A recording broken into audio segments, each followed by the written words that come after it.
খেও না, গ্লাসের মধ্যে যেন নিঃশ্বাসটা ছেড়ো না।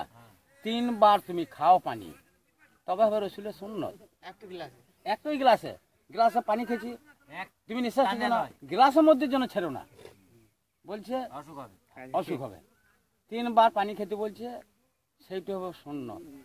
তারপর সুন্নত সহজ নিলে, তোমাকে খাবার দিলে, খাদ্য দিলে, তুমি যদি বাঁ হাতে খেয়ে বলছে অমান্য হবে, ওটা গুনাহ হবে না, মানে আজাব হবে না, গুনাহ হবে, শরিয়াতে বলছে। বেশ, তারপরে বলছে সুন্নত, বলছে তুমি থালিটাকে চেটে খাও। আর আরেক লোক বলছে যে সুন্নত আবার কি, বাঁ হাতে খেতে পারি, সুন্নত বলে কিছু নাই। তাকে বলছে ভবিষ্যতে তার বাঁ হাতটা পঙ্গু করবে, মানে বাঁ হাতটা ডানকে যাবে না। সুবহানাল্লাহ।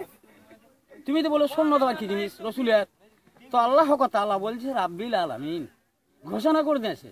কি ঘোষণা করে দিয়েছে? যে এই কথাটাই যে বলবে তার বাঁ হাতটা আর ডান হাতকে যাবে, মানে ব্যাতকে যাচ্ছে না, তো বলছে পঙ্গু হবে, সেটা বাঁটা পঙ্গু হবে। বলছে তুমি ডান হাতে খাও, তাইলে হবে রসুলের সুন্নত। যাও যেখানে যাবে একটু মৌলবি কাছে লাগাই।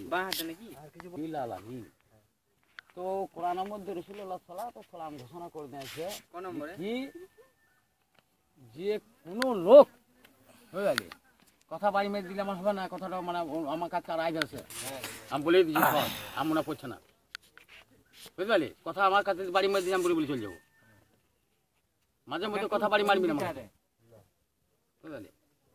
তা ভুলে গেলাম। আমি একটা আলোচনা করছিলাম, সেই আলোচনাটা কথা মতো বাড়ি মেরে দিলে এবার আর হবে না। এখন তো বাড়ি মারি নেই, তো কথা বলে দিলি আমার কাছে আগুনের সম্পর্ক বলো। আগুনের সম্পর্কে যে বলছে যে কোনো লোক যে রাসূলুল্লাহ সাল্লাল্লাহু আলাইহি ওয়াসাল্লাম বলছে মানব জীবন যে মুসলমান মুমিন ভাই, মুসলমান যারা আর কি, তারা যদি আমার মান্য মানে, তো বলছে যে যারা আর কি হিন্দুদের কথা বলছে, যে ওরা যে এইরকম ভাবে সূর্যকে প্রণাম করে, বুঝলে, আগুন নিয়ে ওরা খেলা করে, তাদের জন্য বলছে আল্লাহ তাআলা রাব্বিল আলামিন বলছে ওদের লাশগুলো জাহান্নামে পোড়ানো হবে, ওদের মানে লাশগুলো জাহান্নামে পোড়ানো হবে। সুবহানাল্লাহ।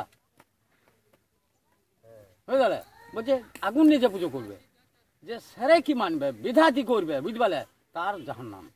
আল্লাহ ছাড়া বলছে, আল্লাহ কথা, আল্লাহ ছাড়া কেউ নাই।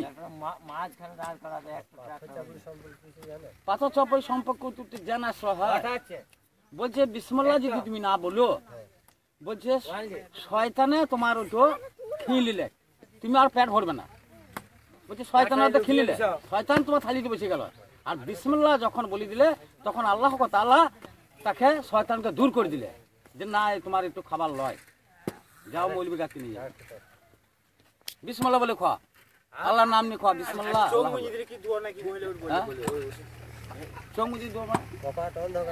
বলছে আল্লাহ তাআলা বলছে রাব্বিল আলামিন যে তোমাদেরকে দুনিয়াতে পাঠিয়েছি মানবদের জন্য, সব মানবদের জন্য, বলছে তাদের জন্য একটা ঘর দিয়েছি, তাদের জন্য একটা ঘর দিয়েছি। বলে ঘর কি ঘর? দেখ তাদের জন্য একটা ঘর দিয়েছি, আর তাদের জন্য একটা ঘরের কাপড় দিয়েছি। কাপড় মানে কি?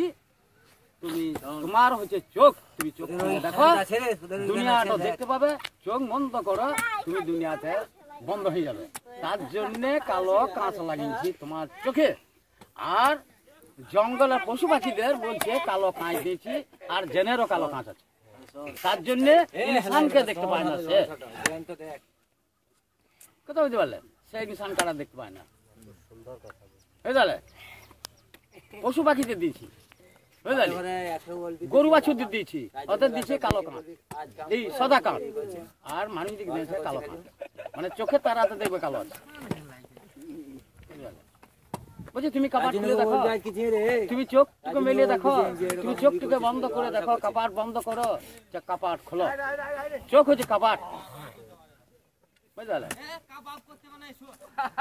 জঙ্গলে বলছি জঙ্গলের পশু পাখি দিকে দিয়েছি আমি, বুঝলে? বাড়ি গরু দিকে, গরু কোথা থাকে? জঙ্গলে থাকে। হাতি কোথা থাকে? জঙ্গলে থাকে, বুঝলে?